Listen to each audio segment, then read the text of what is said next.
I think you just have a little bit of liquidity from the old world come in.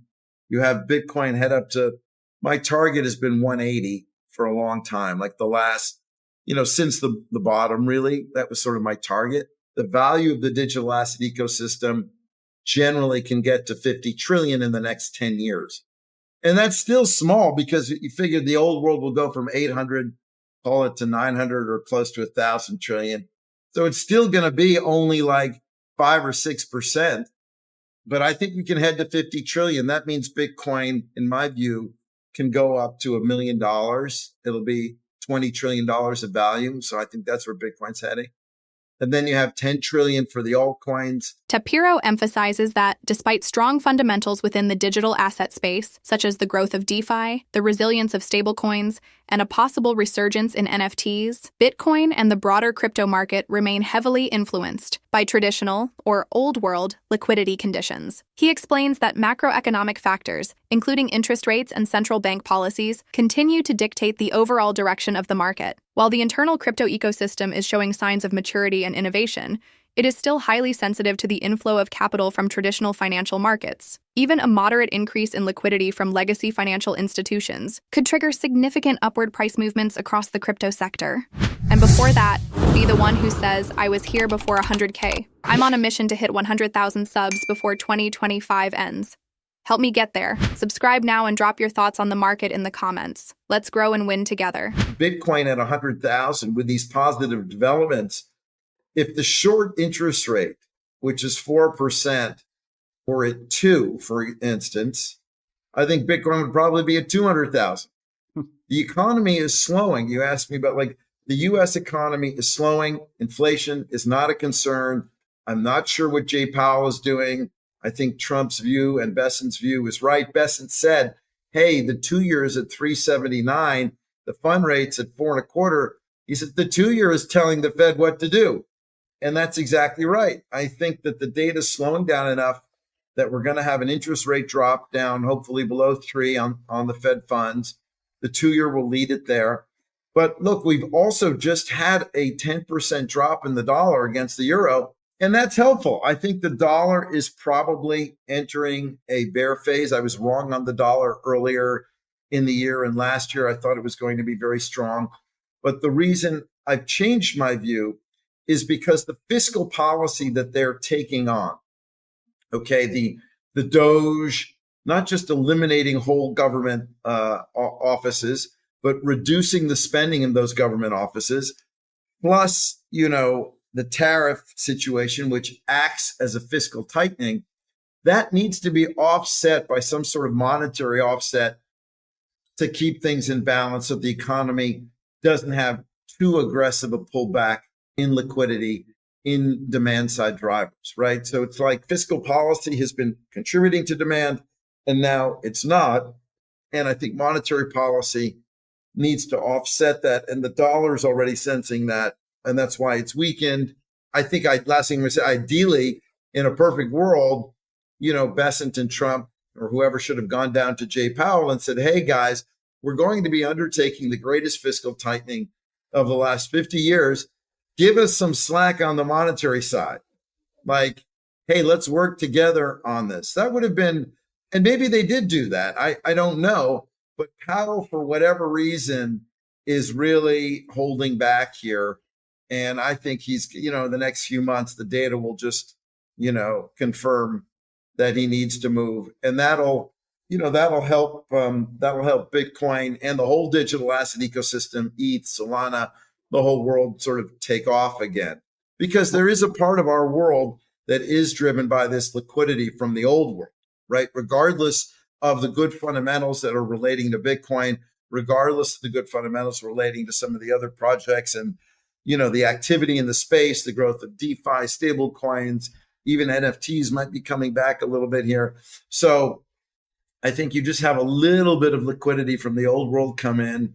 You have Bitcoin head up to, my target has been 180 for a long time, like the last, since the bottom, really, that was sort of my target. The traditional world access, it gives them comfort to buy, right? Because they can buy equity. Americans love owning cash flowing, successful businesses.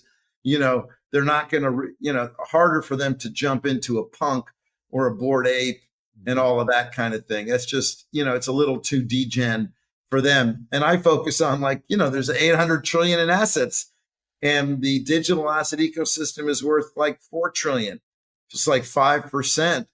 It's very small, very small. And that's why my new fund's called 50T, because I think the value of the digital asset ecosystem generally can get to 50 trillion in the next 10 years. And that's still small, because you figure the old world will go from 800, call it, to 900 or close to 1,000 trillion. So it's still going to be only like 5 or 6%. But I think we can head to 50 trillion. That means Bitcoin, in my view, can go up to $1 million. It'll be $20 trillion of value. So I think that's where Bitcoin's heading. And then you have 10 trillion for the altcoins and everything else. And then you have, I think, 20 trillion will be all the rest of the businesses, the projects, everything that is involved in this move of value on chain. And that's how I get 50 trillion. Some people would say, oh no, Bitcoin's going to be 50 trillion, but that would put it at a $2.5 million price tag. That's 25 times today's price. I mean, maybe it could. I think a 10x in 10 years is a lot more reasonable. Tapiero discusses a potential strategic shift in U.S. trade policy, suggesting that the United States may be intentionally distancing itself from China while deepening alliances with long-standing partners such as the UK, Australia, and Canada. He underscores India's emergence as a major economic powerhouse, projecting that it could surpass China over the next 20 years. This alignment with India, he argues, could reshape global trade dynamics and fuel long-term economic growth. Moreover, as geopolitical alliances evolve and new economic centers rise, the demand for decentralized, borderless financial assets like Bitcoin is likely to grow, positioning crypto as a key beneficiary in this new global order. When the VIX was at, what did it get to, 50, 60? That priced an extreme moment of fear. And I would say, acted as the sign, the signal to the authorities that, okay, things are too tight. What happened? 2-year goes to 379. The dollar drops 10%. The markets themselves act as self-regulating mechanisms. They're self-correcting. So I think that action, the market action started to ameliorate the fiscal tightening. And that's why Bitcoin also started to improve, because that was the sign, as you remember, Powell kind of softened a little bit. Trump softened a little bit on the tariffs in China. The markets told them, okay, guys, you went a little too far too quick. Now, I know Paul Tudor Jones came out yesterday and said, oh, the markets are going to go back down because fiscal policy is too tight and monetary policy, he's sure Powell's not going to ease. Well, Paul is one of the 2 or 3 greatest macro traders of all time. So it's hard to take a view against him, but I don't see that happening. I think that was it. And maybe we have a retest, maybe something happens, but I think pretty much that was the extreme. The markets priced it in, right? So I think bad news to a degree is good. I think the unemployment rate going from 4 to 5 is good. And the unemployment rate going from 4 to 7 is probably not good. Right. So it's about degree and extent and speed. Gotcha. But I think we're on plan for like a slow slowdown, right? I don't see, China's been slowing. And then don't forget the rest of the world, which many Americans do. China has been slowing much more severely. They just cut interest rates 2 days ago. I put a tweet out there on that. Now their short rate is 1.3%. So 1.3, imagine if the US were 1.3. Bitcoin, could be 200, 300. I don't even know. But they're really concerned, of course, that the tariffs impact them more. Remember, trade is a sort of smaller percent of what we do. So they're concerned. The ECB has already cut interest rates, right? Was that a month ago or 2 months ago, whenever they did it? So that's the rest of the world economy. They've cut. And also that's supportive of liquidity, global liquidity. And that's also supportive of Bitcoin. So some part of this recent rally is also that other central banks have acted. Look, obviously, Bitcoin doesn't have a geography attached to it, doesn't have a fiscal policy. There is no government. It's independent of all governmental, tips. So if one government is unhappy with another one, maybe it impacts the currency, maybe it impacts the underlying economy, but Bitcoin is outside of that. So yes, it's helpful in that sense. But in the other sense, to me, I just see it as I said, fiscal, not austerity, but fiscal tightening. It's a damper on growth. If there's going to be more of a tax on a certain consumer product, maybe that reduces the demand. Also, importantly, it creates uncertainty. So people just don't know what to do. Mm-hmm. And uncertainty slows growth. So that's another thing, right? Uncertainty in and of itself slows growth.